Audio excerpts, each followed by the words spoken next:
Salut à vous et bienvenue dans ce tout premier épisode de The Life Coach Element Podcast que je publie pour la première fois pour partager avec vous mes conseils au format audio. Je m'appelle Cyril Delio et je serai votre hôte pour ce premier épisode pour vous aider à améliorer la confiance en soi et ne pas être timide. Être timide est une habitude avec laquelle beaucoup de gens ne sont pas à l'aise. Mais cela arrive après avoir passé du temps loin des autres pour éventuellement vous transformer en introverti. Il n'y a rien de mal à être introverti. Je suis moi-même assez introverti et je me porte très bien. Les introvertis sont connus pour leur créativité et ont un esprit perspicace à partager avec le monde. Cependant, il arrive un moment où une personne timide décide de changer de comportement et de faire face au monde. Ils acquièrent le désir d'améliorer leur confiance en eux et de s'améliorer. Leur source d'inspiration aurait pu provenir du désir d'améliorer leurs relations, de progresser dans leur carrière ou de vouloir s'améliorer. Le seul problème auquel ils sont confrontés est de ne pas savoir comment s'y prendre. Ils voient des étrangers qu'ils souhaitent approcher, mais à cause de la peur, cette entreprise paraît parfois difficile. Moi-même, je pouvais parfois être introverti parce que, quand j'étais plus jeune, j'étais très timide. Je détestais parler à de nouvelles personnes et, si possible, les éviterais à tout prix. Je n'ai collé qu'avec mon cercle social parce que c'était avec lequel j'étais à l'aise. Mais j'ai appris, après réflexion, que cette habitude n'était pas bonne pour moi. Je voulais sortir et rencontrer de nouvelles personnes afin de pouvoir apprendre d'eux et approfondir mes connaissances. Surmonter ma timidité a été un défi auquel j'ai fait face lorsque j'ai intégré l'université pour la première fois. Puis j'ai appris à connaître de nouvelles connaissances et j'ai même voyagé et vécu pendant un semestre en Pologne avec Erasmus.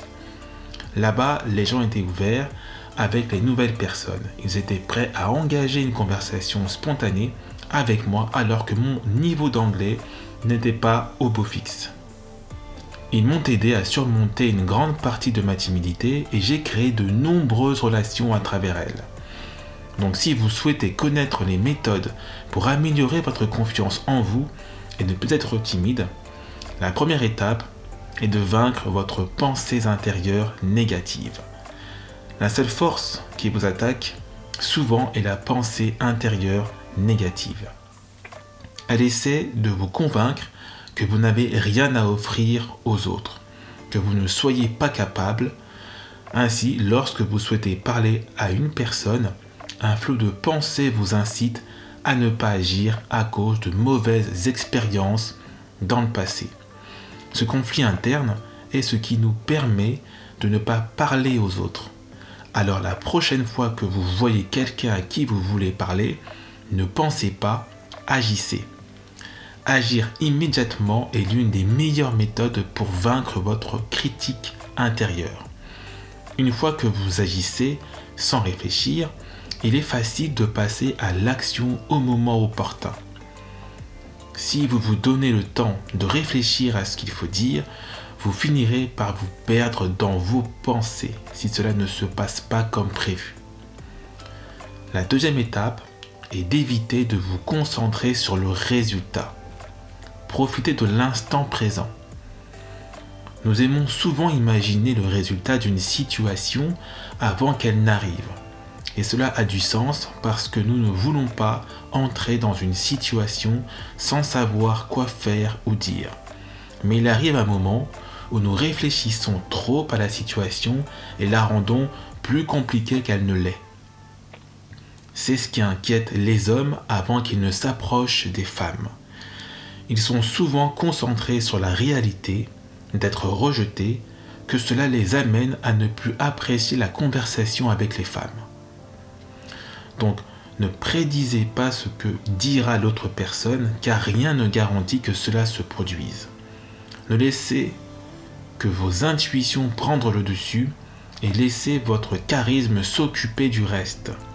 Si la conversation ne se déroule pas comme vous le souhaitez, prenez mentalement note de ce qui ne va pas et continuez à partir de là. Ce n'est pas parce qu'une conversation ne se déroule pas comme vous le souhaitez que vous n'avez rien à offrir. Vous devez trouver des personnes avec lesquelles le courant passe. C'est l'un des secrets des bonnes relations. La troisième étape est de pratiquer vos compétences de conversation. Ce sera difficile au début, mais plus vous parlez aux personnes, plus cela devient facile. Une des raisons pour lesquelles nous sommes timides et que nous sommes dans une certaine mesure mal à l'aise avec les gens, nous trouvons des raisons et des excuses pour ne pas interagir avec eux.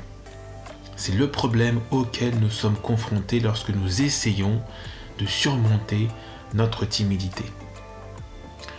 Pour booster ma confiance en moi, j'ai commencé à poser des questions de base et bien que cela leur paraisse normal, cela m'a fait paniquer. Je sortais de ma zone de confort avec des étrangers. À partir de là, j'ai acquis le courage de parler à des groupes sociaux et je me suis habitué à eux. Par conséquent, si l'occasion se présente à vous, adressez-vous à des personnes, qu'il s'agisse de parents, de voisins, de collègues de travail ou d'étrangers dans la rue. Il n'est pas nécessaire que la conversation soit longue. Dites-leur simplement quelque chose que vous avez récemment appris. Saluez-les ou demandez comment ils vont. L'objectif sera de renforcer votre confiance et de comprendre la réaction des gens lorsque vous vous engagez avec eux. La dernière étape est la suivante. Soyez à l'aise avec vous-même.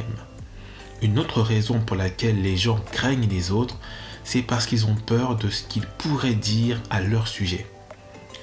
Personne ne veut être jugé négativement. Et c'est ce qui pousse les gens à rester seuls ou à ne côtoyer que ceux avec qui ils sont à l'aise. Et nous devons y faire face. Il est courant pour nous de juger les autres en fonction de nombreuses caractéristiques. Mais vaincre cette peur, c'est devenir confiant en soi. Si vous devez le faire, commencez à vous entraîner, à vous habiller mieux ou à manger plus sainement. Plus important encore, n'ayez pas honte de ce que vous êtes. Vous pourriez être complètement étrange ou une personne qui prend des décisions étranges. On me dit tous les jours que j'ai une personnalité atypique et que je l'adore pleinement parce que c'est ce que je suis. Une fois que vous avez accepté vos meilleures qualités et défauts, vous devenez à l'aise avec vous-même. Montrez suffisamment votre confiance en vous et les autres viendront à votre rencontre à cause de leurs insécurités. Jusqu'à ce que vous trouviez une raison de vous aimer, il sera difficile de vous attendre à ce que les autres fassent de même. Découvrez qui vous êtes et ne regardez pas ce que les autres veulent que vous soyez. Il est facile pour nous de cacher notre identité afin de pouvoir s'intégrer à notre cercle social. Mais ce n'est pas sain pour la santé. Nous ne pourrions nous mentir que sur ce que nous sommes vraiment. Alors apprenez à vous embrasser tous les aspects afin que les autres puissent se magnifier envers vous. C'est tout pour ce premier épisode de The Life Coaching Element Podcast. Je vous retrouve prochainement pour un nouvel épisode inspirant. À très vite.